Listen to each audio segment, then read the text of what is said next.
Senhora Presidente, Sr. Dr. António Domingos, Senhoras e Senhores Deputados, começo por agradecer a presença do Sr. Dr. António Domingos na nossa Comissão para responder às perguntas e, Sr. Doutor, mais do que fazer considerações políticas sobre todo o processo da Caixa Geral de Depósitos ou sobre o posicionamento dos restantes partidos, a nossa posição nesta reunião é colocar-lhe questões.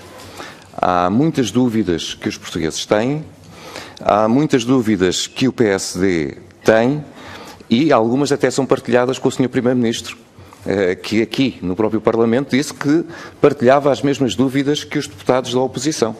E, portanto, Sr. Doutor, mais do que fazer declarações políticas sobre todo este processo, vou-lhe colocar questões diretas e solicitar, dentro daquilo que é possível, a sua resposta concreta às questões que lhe vou colocar. E vou dividir as questões em 3 grupos. Um primeiro relacionado com a sua entrada na Caixa Geral de Depósitos, um segundo relacionado com a sua saída de funções e depois o tempo que esteve à frente da Caixa Geral de Depósitos. Começando então pelo primeiro grupo de perguntas. A primeira questão é se reuniu com o Sr. Primeiro-Ministro, com o Sr. Ministro das Finanças, antes de aceitar as funções para o qual estava a ser convidado. Que condições, a segunda pergunta é muito simples, que condições pôs e quais as condições que foram asseguradas pelo Governo? É fundamental estas 2 perguntas. Que condições entendeu colocar e que condições lhe foram asseguradas pelo Governo? Se nessas condições estava a não apresentação da declaração de rendimentos e de património, se isso foi uma exigência que colocou à cabeça para aceitar essas funções.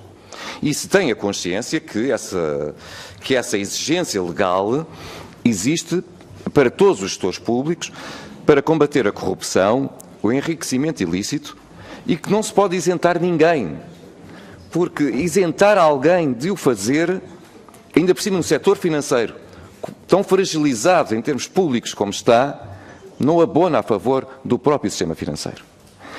E se tinha consciência dessa nota. Portanto, se colocou essa questão em concreto e se houve acordo para que essa isenção fosse atribuída à administração da Caixa. E já agora, quem do Governo lhe deu esse acordo? Quem lhe assegurou essa condição? Ainda antes de tomar funções, eu gostaria de que nos colocasse a seguinte questão. Se confirma que, como vice-presidente de um banco privado, estava já em negociações com o BCE, com a DGCOM, a tratar de assuntos relacionados com a Caixa Geral de Depósitos. E quem é que lhe pediu para conduzir essas reuniões? Muito concretamente, Sr. Doutor, ainda em funções como vice-presidente de um banco privado, estava já a tratar de assuntos da Caixa Geral de Depósitos? Sim ou não? E quem é que lhe pediu? Passando ao segundo grupo de perguntas. Saída de funções. A primeira é natural.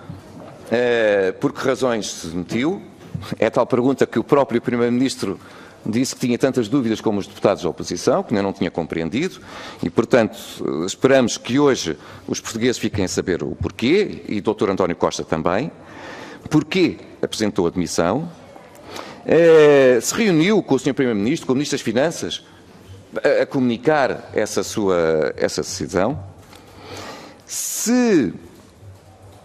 Porquê que isso aconteceu depois de entregar a declaração de rendimentos? É um pouco esquisito e as pessoas não entendem. E, finalmente, nesta questão desta última saída, se foi-lhe pedido pelo Ministro das Finanças para ficar mais algum tempo em funções para poder passar o testemunho direto ao Dr. Paulo Macedo. Se foi pedido expressamente isso pelo Ministro das Finanças, e porquê que não aceitou? Já sabemos que o Sr. Ministro das Finanças entende que recebeu mensagens estilo Facebook e que não gosta e que não gostou. Mas como é que esse diálogo ocorreu? Finalmente, aqui duas perguntas ainda.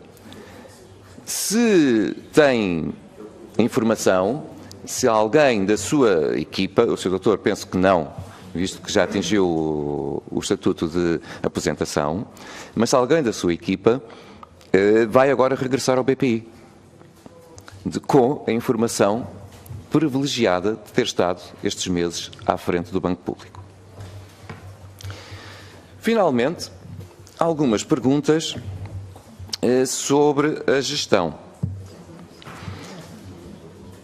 Foi surpreendido na Caixa Geral de Depósitos com situações inesperadas? Algo que não estava à espera? E durante estes meses, durante 4, 5 meses que esteve à frente da Caixa Geral de Depósitos, que ações concretas foram desenvolvidas, nomeadamente nesse processo de reestruturação? E se entende, uma pergunta que foi feita há pouco até pelo deputado João Paulo Correia, que o atraso da recapitalização para 2017 é positivo ou negativo? E já agora, sobre a auditoria, ela está em curso?